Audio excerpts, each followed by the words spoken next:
Reggie here, and I want to welcome you to another installment of the top 10 most submitted books into CGC.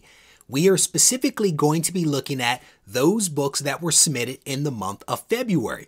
But before we get to the top 10, I wanted to take a moment to give you a feel for some of the other books that are actually on the extended list, which includes 20 comics. When you take a look at that larger list, what you see is that there are 3 comics from Image, 3 from Boom, 1 from DC, and 13 from Marvel Comics. When you drill down and look specifically at the top 10, what you see there is that there are 2 Image books, 1 from DC, and then 7 from Marvel. Now, if you're curious as to which of the Boom books made the top 20 but didn't crack the top 10, stay tuned until the end of the video because I will reveal that information to you. With that said, let's break down the top 10. Before we get to the top 10, I want to let you know that a lot of the books that are going to be showcased in this video are available at Hip Comic in both raw and graded format. Hip Comic is a wonderful resource for buying and selling comics. I encourage you to check them out today using the link in the description.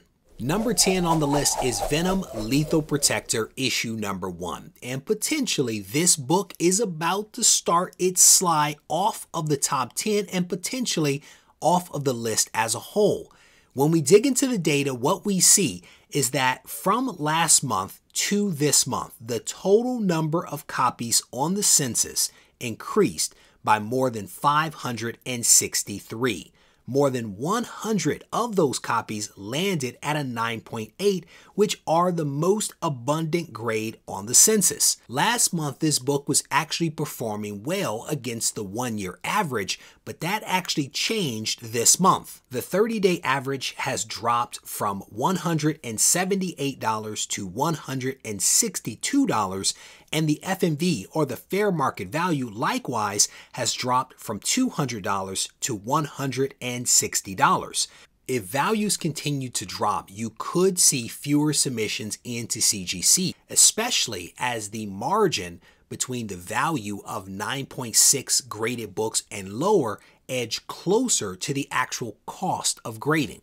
Number 9 on the list is the first appearance of Carnage, that being Amazing Spider-Man issue number 361.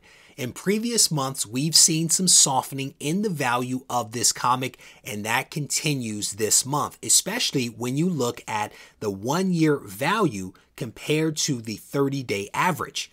The one bright spot for this comic is the 8.5, which has an average 30-day price of $224 versus its 1 year at $214. Overall, 611 copies of this book have been added to the CGC census since last month. Number 8 on the list is X-Men issue number 1, one of the 4 connecting covers that were released in 1991.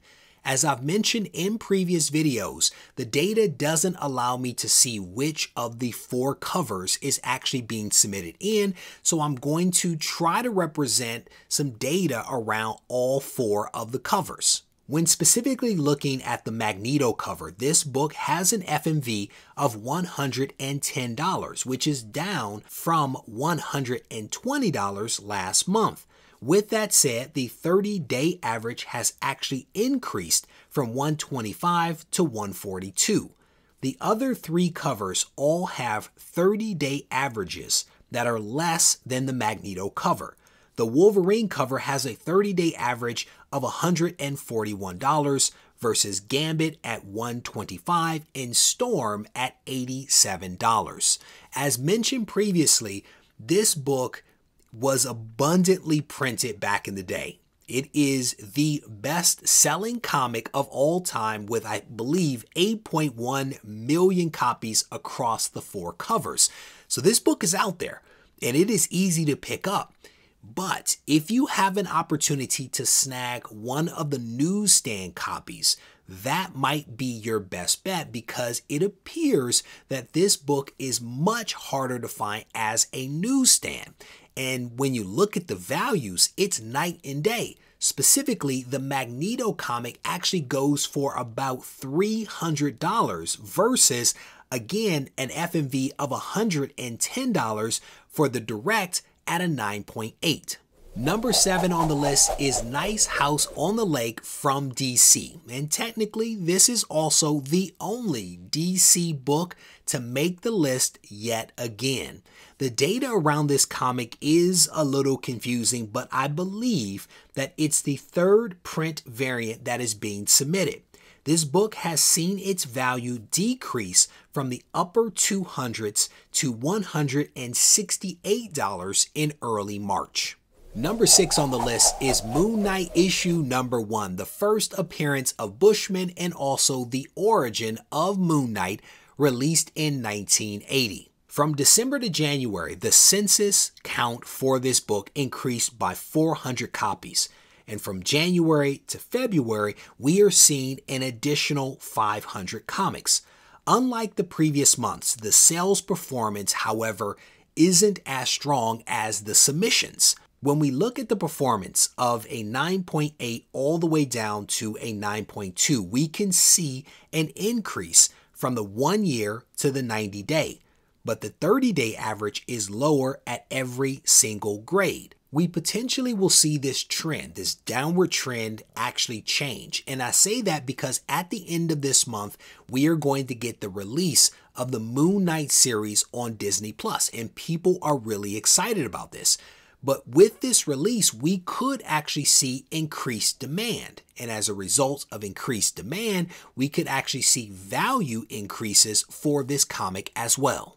Speaking of Moon Knight, I wanted to let you all know that each Swoldier supply box that goes out this month will include a really awesome Moon Knight print. You can find out more at regiecollects.com. Number 5 on the list is Moon Knight issue number 1, released in 2021. There is some confounding data associated with this comic that makes it a little difficult for me to tease out which of the more than 40 covers is the one being submitted into CGC. With that said, I believe the book is the cover A, which is, after all, the most abundant cover in the CGC census. When we dig into the data, what we see is that cover A at a 9.8 has an average sales price of $85, which is actually $5 higher than it was last month. Number 4 on the list is Spawn's Universe issue number 1, and this book has made a massive leap from the 8th spot last month to the 4th spot this month. Unfortunately, when I look at the CGC database, I'm still seeing roughly the same 700 copies that I saw last month, so there definitely is a data lag here. And also, I should point out that there does not appear to be a whole lot happening on the sales side either, which may be a data lag issue or not. I'm not quite sure, but when we look at the data, what we see is that Go Collect is showing roughly 20 sales with a 30-day average for a 9.8 of $48, which is down from $60 last month. Number 3 on the list is Spawn issue number 1 yet again. When we look at the data, what we see is that the census count for this comic has increased to 21,662 copies. That is an increase of 663 since last month. Generally speaking, we see a decline at every single grade when you compare the 1 year to the 30-day average, and also from the 90-day average as well. There are, however, a few exceptions which could be attributed to a sale here or there bucking the trend. Despite the declining numbers, I actually do not anticipate submissions of this book to slow at any point. This book has shown up repeatedly, month after month, for well over the last year. Number 2 is Miles Morales Spider-Man issue number 30, released in November of 2021. Every single graded copy of this comic is a yellow label, and all, if not most, were sold via the BAM box. I say this because there were 3 9.6 sales and 1 9.4 that may have been sold outside of the BAM box. My assumption here is that Everything that was in the banned box was a 9.8, so maybe these lesser grades actually made their way to the market via some other means. Overall, there have been a total of 16 sales on the secondary market. 12 of those sales were a 9.8, which commanded a price of roughly $200, which is higher than the 90-day average at $162. Number 1, yet again, is Ultimate Fallout number 4, the Facsimile Edition.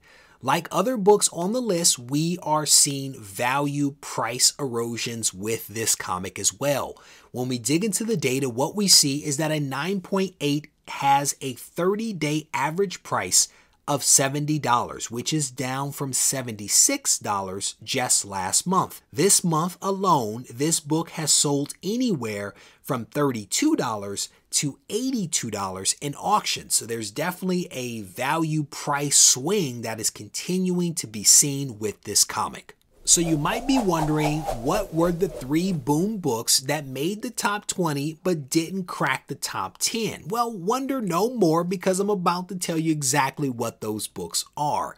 The first 2 are the red and black covers for House of Slaughter issue number 1 from Comics Vault. These books landed in the 13th and 14th spots on the list. Coming in at 18 is Berserker issue number 1, released in February of 2021.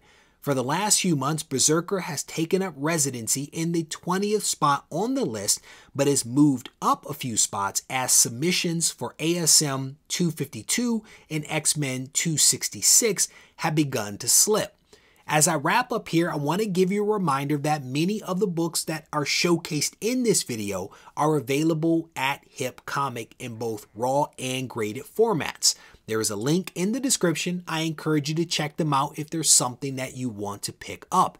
If you need to reach out to me, you can absolutely do that on Instagram at Regie Collects. And if you haven't yet subscribed to the channel, I want to personally invite you to do so now by tapping the subscribe button, turning on notifications, and that way you won't miss any of the content that comes out from the channel. Take care.